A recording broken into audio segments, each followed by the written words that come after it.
Um bom tempo antes das atenções estarem voltadas para a acessibilidade como hoje em dia, suas lentes já mergulhavam fundo no tema, o que garantiu vantagem competitiva para suas produções na corrida inclusiva. E o foco se manteve. No episódio de hoje, você literalmente verá a parceria bem-sucedida entre o cinema e a inclusão. Meu nome é Eric Monstavício, sou produtor audiovisual. Minha atuação profissional é tanto na área artística, né, em editais, na área da cultura, mas também para empresas também.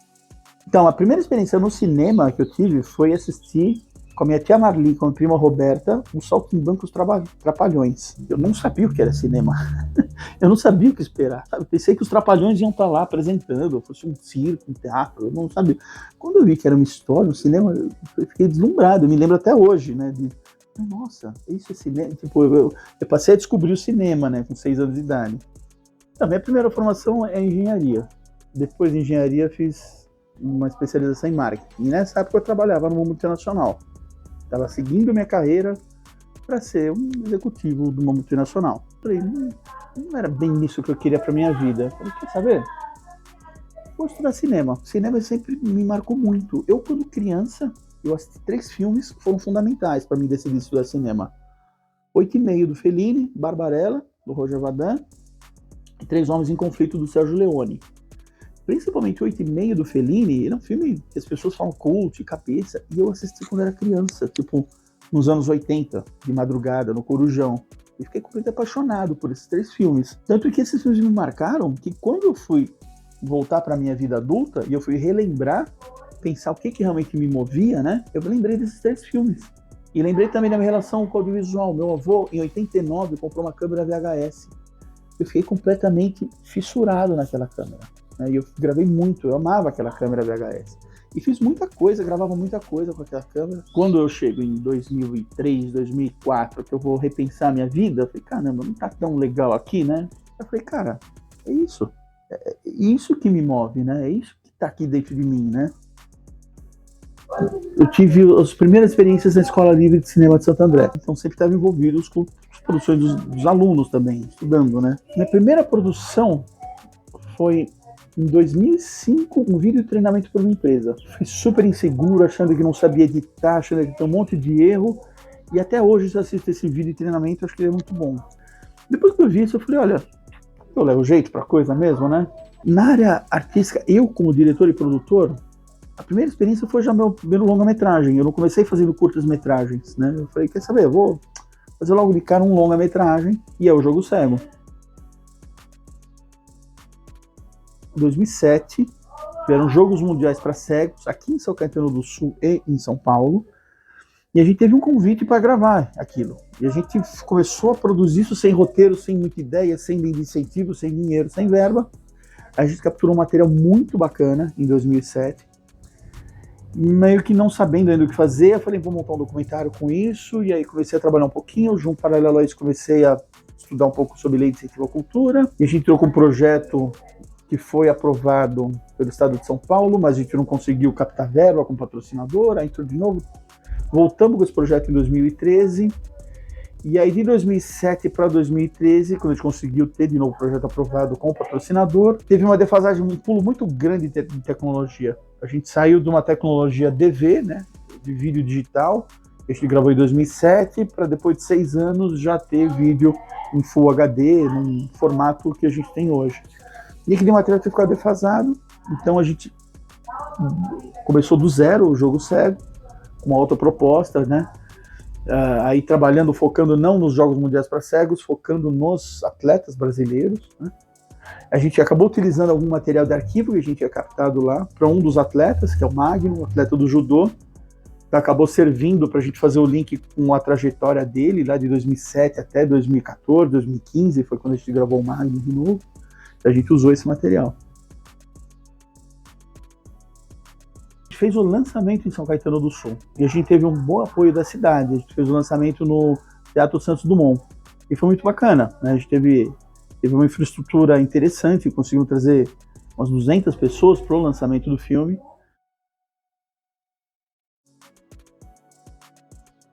O segundo trabalho foi um filme para músicos. A Paula Souto, ela é uma musicista que tinha lançado um disco um ano antes de eu lançar o filme, um ano antes da gente produzir o filme, que chama Toda a Sorte do Mundo. E essa música dela tinha tudo a ver com o documentário. Entrei em contato com ela, falei, Paula, será que eu posso usar sua música, e mais do que usar sua música, posso usar o seu título, sua música no meu filme? Então o filme acabou virando Toda a Sorte do Mundo, um filme para músicos, né? E é uma outra parceira que você tem, e a gente agreguei ela, e ela gostou da ideia, ela foi super generosa, e isso acabou dando um ar muito legal para o documentário, porque você tem uma trilha sonora original, e isso é muito bacana quando você tem.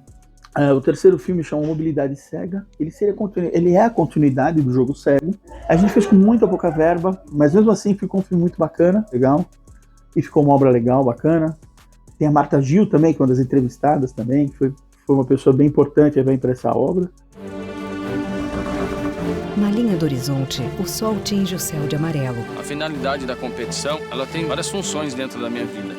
E uma delas é a superação de limites. A silhueta escura de um cavaleiro puxando seu cavalo contrasta com a claridade do céu. Tanto o jogo Cego como a Mobilidade Cega, eles têm uma característica que é a audiodescrição está presente nos filmes, já no filme principal. Nenhuma dessas duas obras ela pode ser assistida sem audiodescrição. A audiodescrição pertence a essas obras. Então, se você vai assistir o Jogo Cego, se você vai assistir Mobilidade Cega, você vai assistir uma versão acessível com audiodescrição. Pedestres atravessam a faixa de um grande cruzamento. Isso, de certa maneira, torna um filme experimental, porque não se faz um filme dessa maneira, né? A gente, quando estava produzindo as imagens, a gente levava em conta o tempo de tela, de gravação, falando aqui a gente precisa ter um corte um pouco mais longo, porque vai entrar uma audiodescrição, né? Não se faz um filme assim, né? Normalmente não se faz esse filme. Normalmente você faz um filme pensando só em tudo que você tem que fazer, e aí depois a audiodescrição vai dar um jeito de tornar aquela obra acessível. Às vezes não dá para fazer tão acessível, às vezes mais, às vezes menos. Então essas duas obras, elas são de certa maneira experimentais, porque elas foram planejadas desde do roteiro, na produção ela foi produzida dessa maneira, né? E ela foi finalizada de uma maneira em que você não pode assistir essas obras sem audiodescrição. No Mobilidade, teve uma parceria que fez o Edgar, que é um ator cego que guia o filme. Então também tem o reforço do lugar de fala. Então é um filme que fala sobre a mobilidade de uma pessoa cega, sendo que o principal personagem é um ator cego. Então a gente procurou também trazer o lugar de fala, né? Eu enxergo. Então, por que não trazer uma pessoa cega para fazer um filme comigo, né? Então eu chamei o Edgar, e o Edgar ele é o personagem principal do Mobilidade Cega. A bengala de Edgar enrosca em uma mesa de um vendedor de queijos. Ele consegue contornar a mesa para finalmente poder chegar na calçada e andar em segurança. Ah não, tem um buraco enorme na calçada. Uma das entrevistadas para o filme Jogo Cego é a Lívia Mota. E a Lívia Mota foi a pessoa que trouxe a audiodescrição para o Brasil, vamos dizer assim. Ela foi uma precursora da audiodescrição. Então, tem uma metalinguagem também dentro do Jogo Cego.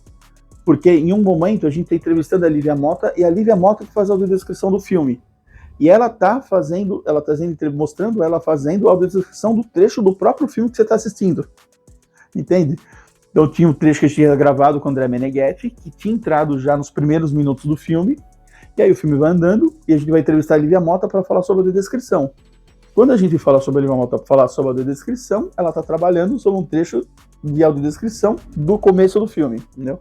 Então tem uma metalinguagem, é o filme dentro do próprio filme. A gente aprendeu muito com a Lívia Mota. Lívia, como é que a gente faria esse filme? Como é que a gente vai trabalhar esse filme, né?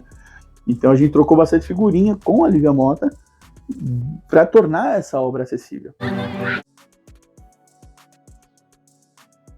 No playground, Alice equilibra-se em uma ponte de cordas. Ela é uma garota de aproximadamente 9 anos. Tem pele morena. Sentada em um balanço de madeira, ela vai de um lado a outro com os cabelos longos e castanhos ao vento no meio de outras crianças.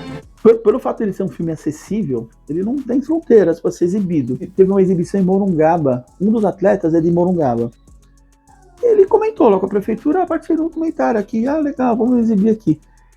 Quando eles foram exibir, O filme, a sessão de cinema lotou 3 vezes, eles precisaram fazer 3 sessões, a cidade praticamente inteira assistiu o filme, né? Então, assim, a gente teve uma resposta muito boa das pessoas, muito boa do público, das pessoas com deficiência, né?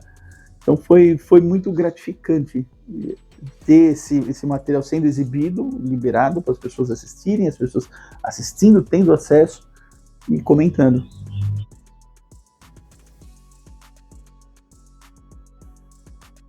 E aí a primeira temporada do Doulas, que a gente ganhou um edital em 2021, fez 2022, lançou em 23. A gente produziu aqui em São Caetano do Sul com a Larissa, que é um personagem principal, que é a Doula, né? Então a série fala sobre a profissão dela, né? E ela é de São Caetano do Sul também. Então boa parte a gente produziu a primeira temporada em São Caetano do Sul. A segunda temporada, mais ainda, os outros personagens, além da Larissa, que também está na segunda temporada, outros personagens também são de São Caetano do Sul. Então, basicamente, toda a produção da segunda temporada está sendo aqui na cidade de São Caetano do Sul. A série Doulas, ela veio de uma experiência pessoal que eu e minha esposa tivemos. No nascimento da minha terceira filha, a gente passou por um caso de violência obstétrica, que foi bem traumático e bem perigoso, né? Porque por uma conveniência da médica, a gente fez uma cirurgia e colocou, né, uma cirurgia cesárea desnecessária, e a cirurgia cesárea, quando ela é desnecessária, ela coloca em risco a vida da gestante do bebê, e no nosso caso colocou em risco a vida da minha esposa. Então veio através dessa experiência pessoal, né? Então a gente tinha necessidade de falar para outras pessoas, falar, gente, o parto ele é muito diferente do que vocês sabem. As informações que vocês têm sobre gestação e parto não são exatamente como vocês pensam, né? E a gente, como artista, sentiu essa necessidade de criar, de comunicar e fazer a obra nesse sentido, né? De dispor esse nosso trauma, transformar essa nossa experiência ruim em uma obra de arte, que é essa série. Nas primeiras obras, eu achava muito importante ter essa visão um pouco mais de cinema, de publicidade, de uma fotografia fantástica, e o que a gente conseguiu. Na série Doulas, eu acho que trazer um pouco dessa linguagem um pouco mais de televisão, porque é um documentário que eu estou fazendo uma pessoa, então eu entro na vida íntima da pessoa, na gestação dessa pessoa, então tem um pouquinho de reality show, trazer alguém que tem essa experiência. Tem por exemplo, o Fabiano, que trabalha comigo e que traz, às vezes, um pouco também esse know-how. Eu acho que é muito importante no cinema você ter parceiros, né? E eu sempre tive parceiros com muita competência, que traziam até uma outra vivência, né? Que por algum motivo ou outro complementavam a minha visão de cinema. No começo eu tive um parceiro muito legal, que foi o Kleber Zerbielli, que dirigiu os meus 2 primeiros filmes. Ele fez a direção de fotografia. Ele é um cara também que tinha uma vivência em publicidade, fazer um pouco dessa visão e dessa estética publicitária, deixa os trabalhos bonitos, né? Tem um outro parceiro também, que é o Marcelo Felipe Sampaio, que aí nesse caso eu trabalhei com ele nos filmes dele também. E pro audiovisual é importantíssimo você ter para essas parcerias, porque a gente não faz cinema sozinho.